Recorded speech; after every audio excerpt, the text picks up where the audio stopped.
Robots are fast finding a place in intensive care units and helping improve health outcomes and speed the recovery process for people that are undergoing intensive care. And Alexander, with Reactive Robotics, you've built a robot that helps mobilize people at the early stages of recovery. How does the system work? So we combine a verticalizable critical care bed with a robotic system you can dock onto this bed and put smart, intelligent software on top so that patients can stand, walk without leaving their bed, which for healthy people like you and me wouldn't be a problem. You're out of bed in a second. But if you are sedated, if you have a ventilator, if you have access points all over your body, and you might have just received major surgery or had a heart attack, a stroke, then leaving bed is basically impossible. And one of the things that was really surprising to me is just how important that first few steps of mobility and how fast you can achieve that really makes a difference in recovery. Every day that you spend additionally in critical care results in over 1 month additional need for rehabilitation. Within the first 5 days of being ventilated in ICU, you lose 20% of your muscle mass. These are staggering statistics. It's incredible, yeah. When you started building the technology, you were thinking beyond mobilizing people with a dock on a bed. Where else can robotics play in the healthcare industry? The most complicated situation is the intensive care unit. That's why we started there.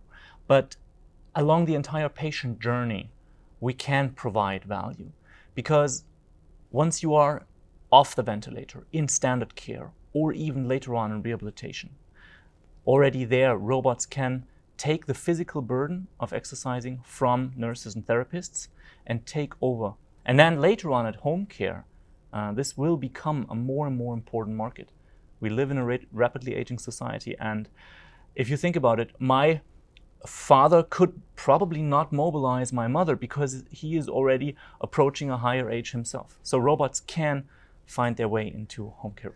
The capital cost for any healthcare institution or insurance company as a payer is always a very significant consideration. Mm-hmm. The bed docking mechanism and robotic solution that you've built, how do healthcare providers and insurance companies think about it from a capital perspective and a return? What we have noticed is that sales cycles are very long, because you need to budget it, and then you're probably in the next budget cycle. So what we do is a combination between a rent and a rent to purchase model. So that already gives healthcare institutions an easy way into getting over the problem of purchasing larger equipment. With the insurances, the play will be to prove to them that our technology not only improves patient benefit, but also reduces cost. And the moment we can prove that, and there are already first proof points, but once we can prove it conclusively, then we can actually get insurances to reimburse it because they save money. Alexander, there's a great shortage of healthcare practitioners, not just nurses, but generally, and we're facing the aging demographics, which is increasing the requirements for care. Where do you think robotics can completely replace a healthcare practitioner role versus complement? We hear that a lot when we go into hospitals. Nurses are worried that they get replaced, but the technology is by far not there From yet. A job security perspective. Exactly. Yeah. So I think robotics will always augment humans, because you can offload physical work or just errand running to machines, but we're not yet even fully understanding the significance of human touch on the recovery process of a patient. So right.